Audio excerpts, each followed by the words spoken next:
Garuda Express, an international courier service. టీడీపీలో పుట్టిన మంత్రివర్గ విస్తరణ ముసలం ఆ పార్టీని తల్లకిందులు చేస్తోంది. తాజాగా బొజ్జల గోపాలకృష్ణారెడ్డిని బుజ్జగిద్దామని వచ్చిన మంత్రి గంటా, ఎంపీ సీఎం రమేష్లకు ఆయన సతీమణి నుంచి ఎదురైన చేదు అనుభవం ఇప్పుడు సోషల్ మీడియాలో వైరల్ అవుతోంది. అనారోగ్యం సాకు చూపించి మంత్రి పదవి నుంచి తన భర్తను తప్పిస్తారా? చంద్రబాబు ఆరోగ్యం మాత్రం బాగుందా? ఆయనకి ఎటువంటి అనారోగ్యాలు లేవా? ఆయనకు రోగాలు రావట్లేదా? తన భర్తకి ఇంత అన్యాయం చేస్తారా అని చంద్రబాబు పంపిన దూతలిద్దరినీ కడిగి పారేశారు బొజ్జల సతీమణి.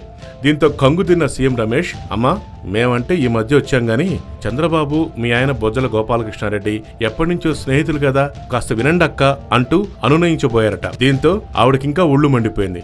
ఏం స్నేహం అయ్యా? అసలు ఫ్రెండ్షిప్ వాల్యూ తెలుసా చంద్రబాబు నాయుడికి? స్నేహం విలువ తెలిస్తే చంద్రబాబు ఇలా చేసేవాడా?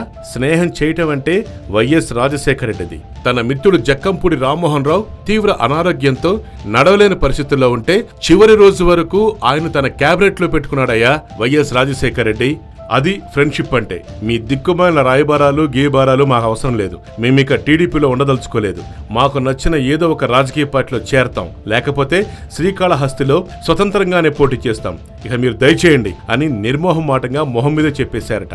దీంతో అక్కడే ఉన్న మంత్రి గంటా శ్రీనివాసరావు కలగజేసుకుని పార్టీలు మార్టాల వంటి పెద్ద పెద్ద మాటలెందుకు లేండి, ఏదో సామరస్యంగా వెళదాం అన్నారట. దీంతో చిర్రెత్తుకొచ్చిన బొజ్జల సత్యమని, ఇప్పటి వరకు నువ్వు ఎన్ని పార్టీలు మారావు? నీ బతుకేంటి? నీ చరిత్ర ఏంటి? అసలు వచ్చే ఎలక్షన్ వరకు నువ్వు టీడీపీలో ఉంటావా? నువ్వా మాకు నీతులు చెప్పేది అని లెఫ్ట్ అండ్ రైట్ ఇవ్వడంతో గంటాకు నోట మాట రాలేదు. బొజ్జల సత్యమని ఆగ్రహం తట్టుకోలేక గంటా, సీఎం రమేష్ ఇద్దరూ అక్కడి నుంచి నిష్క్రమించారట. మొత్తం మీద ఇలాంటి పరిణామాలు తెలుగుదేశం పార్టీ భవిష్యత్తును ఎటువైపు తీసుకెళ్తాయో చూడాలి మరి. హాయ్ యోయో వ్యూవర్స్, సబ్స్క్రైబ్ చేసేటప్పుడు అక్కడ ఉండే గంట సింబల్ ను ప్రెస్ చేయడం మర్చిపోవద్దు.